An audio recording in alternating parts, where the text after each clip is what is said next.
welcome to this deep dive. Oh, yeah. We're diving into a really fascinating concept today. All right. It's how our inner world shapes our external reality. Okay, cool.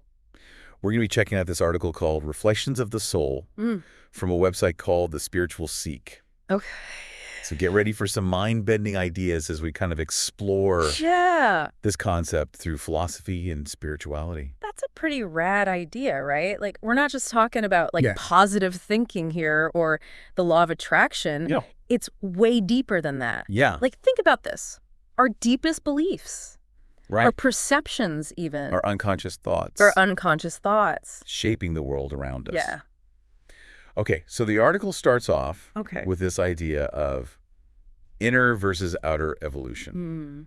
Have you ever had that feeling like the world outside is mirroring what's going on inside you? Yeah. The article suggests that the external world might be more of a projection of our inner states than we realize. It's wild. It's almost as if we're projecting our inner world outward. Yeah, constantly.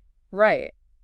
It's fascinating how this is woven into so many different philosophical and spiritual traditions. Right. You know, like Immanuel Kant, he was an 18th century philosopher. Okay. He argued that we don't actually see objective reality. Right. What we see is just our own interpretation, all filtered through our minds. Wow. Yeah, and he had this really famous quote, "We can never know things in themselves. We only know them as they appear to us." It really makes you wonder how much of what we think is real is actually our interpretation. just our own interpretation. Yeah. It's kind of unsettling. It's a little bit unsettling. But it's also exciting. But it's also exciting. So building on that idea, the article says that the external world... The external world might even be fictitious. Oh, wow. In a way. Yeah. Shaped by our thoughts, Beliefs. beliefs, and emotion. And emotions. It's like we're blurring the lines between Right. what's inside us And what's outside us. and what's outside. Really interesting. It's like if our thoughts and feelings are creating our reality, Yeah. then that separation between the self and the world Right. isn't as clear as we might think. That's a point that existentialist philosophers like Jean-Paul Sartre Yes. really grappled with. He was all about individual freedom, Hmm. responsibility, Right. and the search for meaning Right. in a world that sometimes feels totally meaningless. Yeah. And he had this really famous quote, "Man is condemned to be free because once thrown into the world, he is responsible for everything he does." Wow. So we're not just passive observers. Nope. We're active creators of our own reality. We are. That's a lot of responsibility. He is a lot of responsibility. So the article suggests that if we're too focused on getting validation from the outside world, Yeah. like chasing external achievements or worrying what other people think, it can actually distract us from self-discovery. And we might end up creating this chaotic external reality that just mirrors our own Inner turmoil. Yeah. It's like we're looking for answers in all the wrong places. We are. So how do we reconcile this idea that our internal and external worlds are connected? Well, Where does that idea even come from? the article draws pretty heavily on Eastern philosophy, Okay. particularly Buddhism. I've heard of this before. Oh, have you? I think it's called dependent origination. Yes. Dependent origination. That's it. Okay. It's like a fundamental Buddhist teaching suggesting that everything is interconnected, Okay. arises from conditions. Right. There's this beautiful quote by Thich Nhat Hanh. Yeah. He was a Vietnamese Buddhist monk. "We are here to awaken from the illusion of separateness." So the separation that we often feel from ourselves, from each other, from the world, From everything. is actually an illusion. Yeah. That's a pretty profound shift in perspective. It is a profound shift. And the article contrasts this idea with a more Western materialist worldview, Okay. which kind of emphasizes individuality and separation. Right. And the article says that this focus on what's observable and measurable in the physical world might accidentally reinforce that sense of separation Totally. between self and other, Self and other. mind and body. Mind and body. So we're almost conditioned to see ourselves as separate from the world because of the way we've been taught to think about reality. Yeah, it makes you think, right? Yeah. About how our cultural lens Totally. shapes our understanding of who we are and how we relate to the world. It does. And it kind of makes me think of Martin Heidegger, Okay. the German philosopher. Okay. He was concerned about how modern technology Yeah. and our obsession with objectivity might be alienating us from our true being. Wow. And he said, the more we think about technology as a means to an end, the more we forget about being itself. So we're so caught up in doing and achieving Yeah. that we've lost touch with just being. Heidegger definitely thought so. Wow, this is getting really deep. Yeah. But it's making me think about how much of my experience is just filtered through my own thoughts and beliefs. It's almost like I'm creating my own reality without even realizing it. It's exactly the kind of self-reflection that this article is encouraging. So if our inner and outer worlds are so intertwined, Yeah. how do we navigate this complex relationship? Well, that's the question, right? That's the million-dollar question. Yeah. What's the answer? The article suggests that self-knowledge is key. Okay. It's all about understanding our own thoughts, Right. our beliefs, and our motivations. Okay. And that's something that's often overlooked Really? in our quest for external success or validation. Self-knowledge. Just knowledge. That sounds so simple, Yeah. yet so profound. Yeah, it's deceptively simple. It is. But it's really profound. So why is self-knowledge so important in this context? Because without that inner awareness, any external rules or societal expectations Yeah. might be ineffective or even harmful. Wow. It's like trying to fix a leaky faucet without turning off the main water supply. Okay. You might address the symptoms, Right. but that underlying issue is still there. Okay. That makes sense. Yeah. So self-knowledge is really the foundation for lasting change It is. within ourselves and in the world around us. Exactly. The article even quotes Socrates, Oh, yeah. the father of Western philosophy. Know thyself. Love that. Love that quote. Yeah, So how do we actually cultivate this self-knowledge? The article mentions a few things, he right? does. What were they? Well, there's meditation, Okay. mindfulness exercises, Right. journaling, philosophical inquiry, Okay. all different ways to kind of cultivate that self-knowledge. So it's not just about reading philosophy books or listening to podcasts. No, We actually have to put these ideas into practice. you got it. It's about actively engaging with these practices Yeah. and figuring out what works best for each of us. Exactly. There's no one-size-fits-all approach. No, there isn't. No. I like that. So if meditation isn't my thing, Mm-hmm. maybe journaling or spending time in nature Yeah. could be more helpful. Exactly. The key is to find something that allows you to quiet your mind, Okay. connect with your inner self, Yeah. become more aware of your thoughts, Feelings. feelings, and motivations. Got it. Yeah.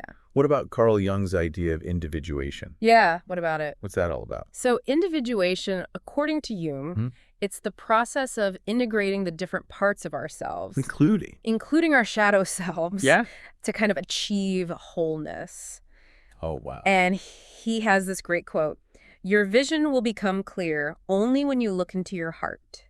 Who looks outside dreams. Who looks inside awakens." I love that quote. It's a good one. It reminds us to look within for the answers. Yeah, for sure. And this all ties back into self-knowledge. It does. By acknowledging and integrating all aspects of ourselves, Uh-huh. we become more self-aware and less likely to project our Unconscious patterns. unconscious patterns onto the world. Yeah.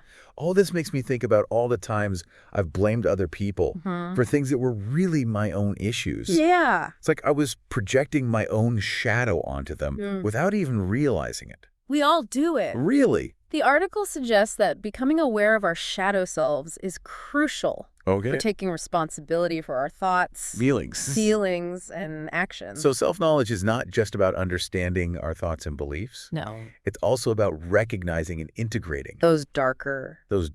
unconscious parts of ourselves.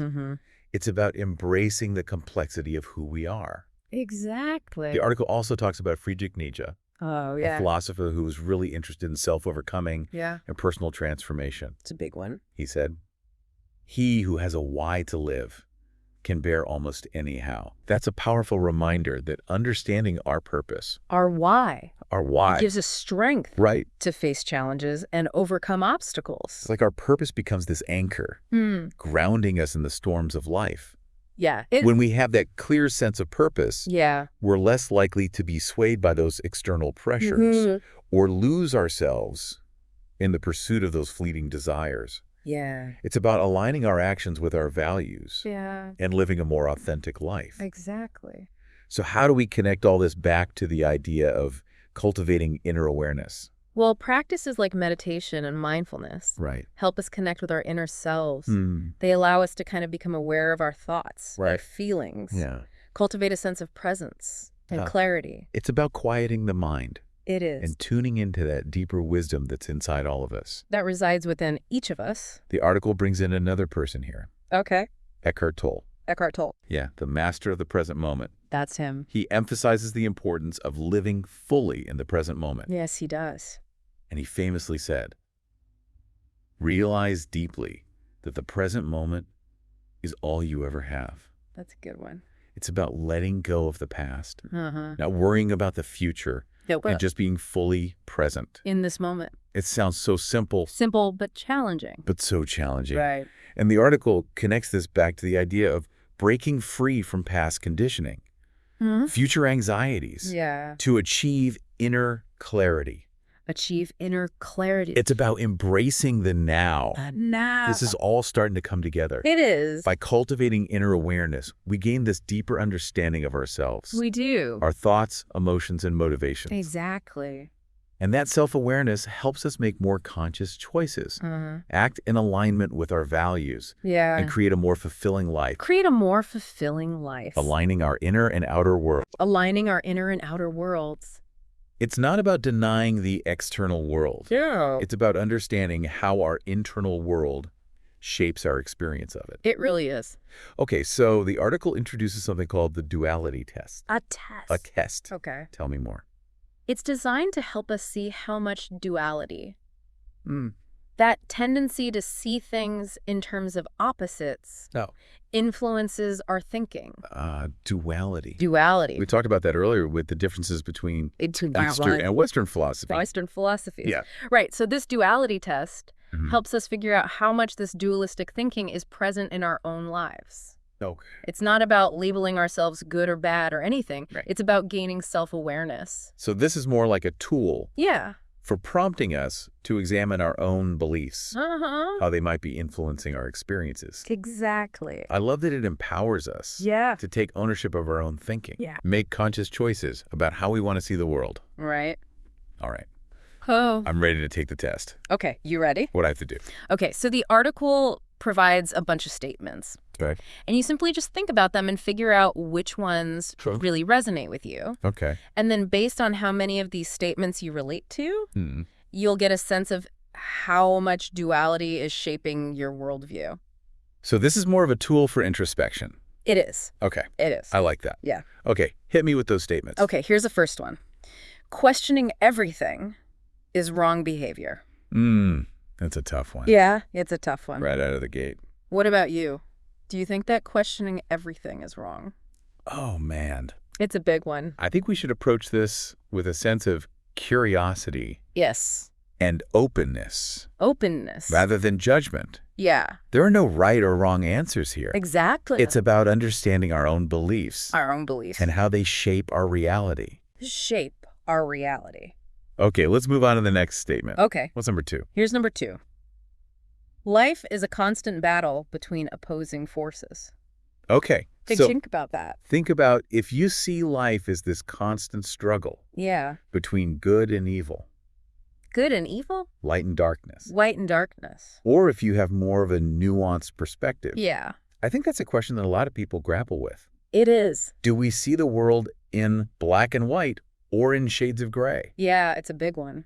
It makes me wonder if this kind of dualistic mindset might be at the root of a lot of conflict and suffering in the world. It does. It's a really interesting point. Yeah. And it kind of ties back into this idea that our inner world is shaping our outer reality. Right. If we're seeing the world as this battleground, we're more likely to experience those conflicts. And divisions. Yeah. But if we can cultivate that more nuanced perspective, one that really embraces complexity. And interconnectedness. We might be able to create a more harmonious reality. That's hopeful. It is hopeful. What's the next statement on the list? So the third statement is, I believe that happiness and sadness cannot coexist. Okay, so think about whether you see those emotions as mutually exclusive. Yeah. Or or if you believe that it's possible to hold happiness and sadness at the same time. Yeah, This one really gets at the heart of duality, doesn't it? it does. It's about whether we believe that things have to be one way or the other, or if we can embrace this paradoxical nature of life. Yeah, the paradoxical nature. Yeah. That's a good way to put it. It also makes me think about how important it is Yeah. to allow ourselves to experience all the human emotions. The full spectrum. Yeah. If we try to suppress or deny certain emotions, Right. we might just create more suffering for ourselves. Okay, this duality test is really making me think about Yeah. how my beliefs are shaping my reality. That's the point. What's the next one? The fourth one is, there is always a clear right answer to every question. Okay, so Think about that one. think about whether you believe that there's always a single correct answer, One right answer, or if you're more open to the possibility of multiple valid perspectives. multiple valid perspectives. Yeah. I think this one makes me think about Makes you think about humility humility. and intellectual curiosity. Yeah. It's about being open to learning from other people Learning from others. and being willing to change our minds Yeah. when we see new information. Exactly. It's about embracing the unknown The unknown. and being okay with ambiguity. Yeah, sometimes the most interesting discoveries Yeah. happen when we let go of our need for certainty. I love that. It's true. Okay, 2 more statements to go. Okay, 2 more. What's next? Number 5. I struggle to accept ambiguity or uncertainty in my life. So, consider whether you're resisting change or ambiguity, Okay. or if you're embracing the unknown with curiosity And openness. and openness. This one hits close to home for me. Oh, yeah. Yeah, I definitely tend to want to control things Mm. and avoid uncertainty. Yeah. It makes me wonder if that's holding me back in some way. It's so common for us to want certainty and control. It is. Our ability to tolerate uncertainty Right. is a key indicator of our inner peace Okay. and resilience. So it's about learning to be comfortable with the unknown The unknown. and with not having all the answers. Exactly. Okay, bring on the final statement. The last one. Things are generally good or bad with no middle ground. Okay. Think about if you tend to see the world in just black and white, or if you appreciate all those shades of gray. This one really sums up the dualistic mindset, doesn't it? It does. It's about recognizing the complexity and nuance of life and resisting that urge to oversimplify things. Yeah. It's about being willing to hold multiple perspectives. Multiple perspectives. Recognizing that things are rarely as simple as they seem. Rarely as simple. So that's it for the duality test. That's all of them. Take a moment to reflect on which statements resonated with you, Yeah. how they might be connected to your own thoughts, feelings, and behaviors. Yeah. It's not about judging ourselves. No? It's about using this as a tool for self-discovery. Exactly. Okay, so now that you've had some time to think about those statements, Yeah. let's talk about what your responses might say about, Okay. your relationship with duality. Okay. All right. So how do we actually tally up our score? Our duality score. Yeah. Is there like some complicated Oh, algorithm Oh, no. I need to use? It's pretty simple. Okay. So for every statement that really spoke to you, Mm. give yourself a point. Okay. Then you just add up the points. Got it. From all 6 statements. Right. Your total score is going to be somewhere between 0 and 6. So a score of 0 means... A score of 0 suggests that you don't really buy into this dualistic thinking. Okay. You probably embrace nuance, complexity, interconnectedness. Okay. You're cool with ambiguity, Right. uncertainty. So 0 is like 0's like, Zen master level. yeah, you could say that. Okay. But remember, the score is just a starting point for thinking about this stuff. It's not about judging ourselves. Okay. Got it. Yeah. So what about a score of 1 or 2? 1 or 2 points means there's a little bit of duality there, Yeah. maybe in certain parts of your life or Right. particular situations. Why? It's something to kind of be aware of, Okay. but not necessarily a cause for concern. All right. What if I scored 3 or 4?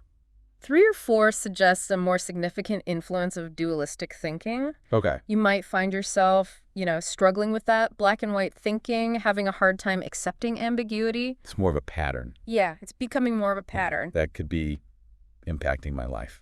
It might be impacting your life. Yeah. Yeah. Okay. In different ways. Okay, and a score of 5 or 6. Okay. So 5 or 6.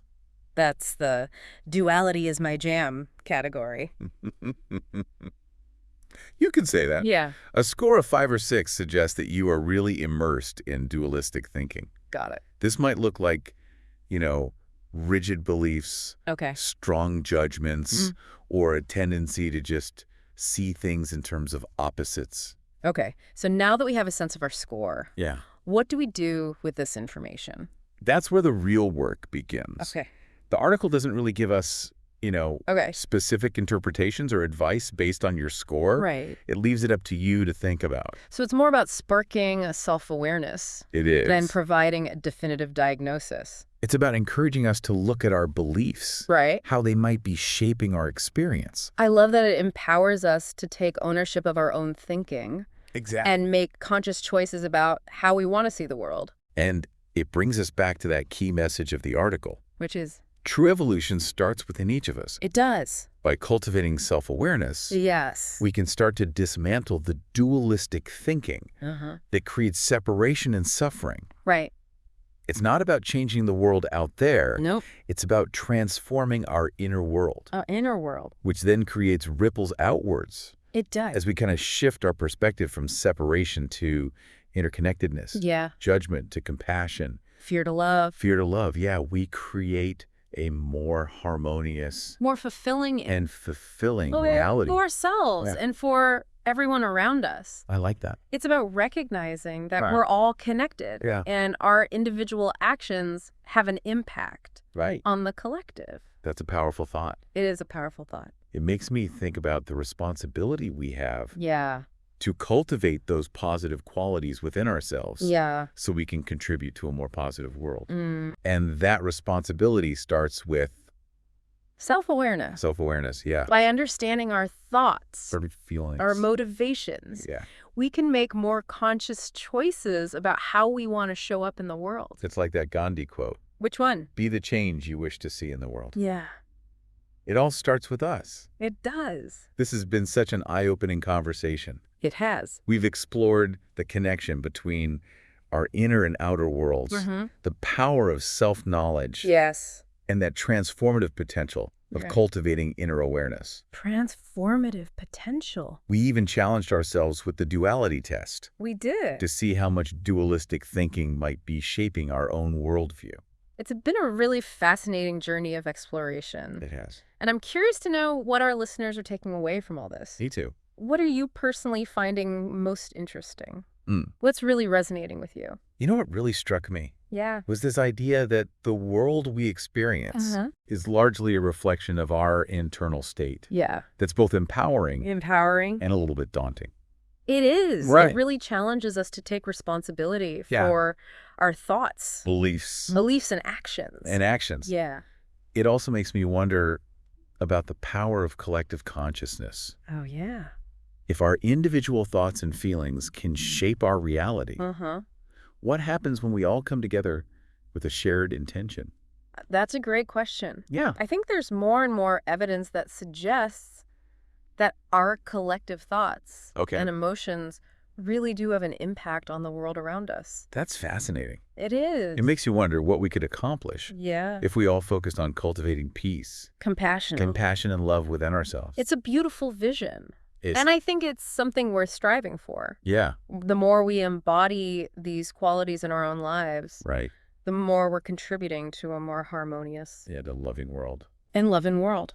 So where do we go from here? Where do we go? What are some practical things our listeners can do? Practical steps. To cultivate this inner awareness and start creating a more positive reality for themselves and for the world. Yeah, that's the question that's on my mind too. Like we've covered so much. So much ground. But how do we take these ideas and put them into practice in our daily lives? Right. It's easy to get excited about self-discovery and all this. Yeah. But where do we even begin? You're right. It's one thing to understand all this intellectually. Right.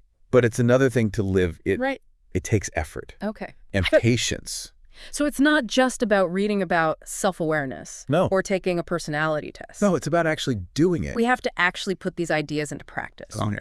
So making a conscious effort to pay attention to your thoughts, my thoughts, your feelings, and your reactions, and then to start to kind of question the beliefs that might be holding us back. Yeah, we talked about those practices for cultivating inner awareness. We did. Like meditation, mindfulness, journaling, philosophical inquiry. Those are all great places to start. Those are great starting points. Yeah. And the best part is there's no right way to do it. Yeah. It's about what works for you. Finding what resonates. Making it a regular part of your life. It's like we each have our own path. Your own unique path. To self-discovery. To self-discovery, exactly. So for some people, that might be daily meditation. For other people, it might be spending time in nature. Spending time in nature. Doing something creative like painting or writing. Right. The key is to find something that helps you quiet the mental chatter. Quiet the mind. Connect with your inner self. Your inner self. Become more aware of what's driving you. What's driving your thoughts. Yeah. Your feelings, your actions. And it's important to remember that self-discovery is a journey. It is. Not a destination. It is a journey. There can be moments of clarity. Moments of confusion. Yep. Times when we feel connected. And times when we feel lost. Right. So we shouldn't get discouraged if we don't have some big epiphany. No. Right away. Be patient. Okay. This is a lifelong process. Yeah. Of learning, growing, evolving. This whole conversation has been so eye-opening for me. Yeah. It's made me think about how my internal world is shaping my experience of reality. In ways you hadn't even thought of? In ways I hadn't even considered before. Yeah. That's the beauty of self-reflection. It is. It opens up these possibilities and challenges us to see the world. And ourselves. And ourselves in a new light. In a whole new light. That brings us back to that question from the article. The big one. If our inner world shapes our external reality, yeah, what kind of world are you creating? What kind of world do you want to create? It's a powerful question. It is. It makes you think about all the little things we do. Yeah. The ripple effects of our actions. Yeah. And the responsibility that we all have. We all have a responsibility. To cultivate those positive qualities within ourselves. And as we cultivate those things like peace, compassion, love within ourselves, we kind of create that ripple effect outwards. Right. It touches everyone around us and it helps us build a more harmonious world. So it's not just about personal transformation. No. It's about collective evolution. Collective evolution. It's about understanding that we're all interconnected. We are. We all have a role to play. Yeah. In making the world a better place. We do. Well, this has been an awesome deep dive. It has. Into this fascinating connection between our inner and outer worlds. Yeah, we explored so many interesting concepts. We really challenged our assumptions. We did. And we even learned some practical tools. Some tools. For cultivating self-awareness. Their self-awareness. We journeyed through philosophy. Spirituality. Spirituality and psychology. All to understand how our internal world shapes our reality. And ultimately, this deep dive is an invitation. An invitation to explore. To explore your own inner world. It's a call to self-discovery. Yeah. Cultivate inner awareness. And start to create the world you want to see. It's about recognizing that power you have. To shape your reality. To shape your reality. And to create a more compassionate, connected and harmonious world. It is. Thank you for joining us on this deep dive. Yeah, thanks for listening, everybody. We hope this sparked something in you. A desire to keep exploring. A desire to keep exploring these ideas. Yeah. And to embark on your own journey of self-discovery. Your own journey. The world you create. Starts within. Starts within.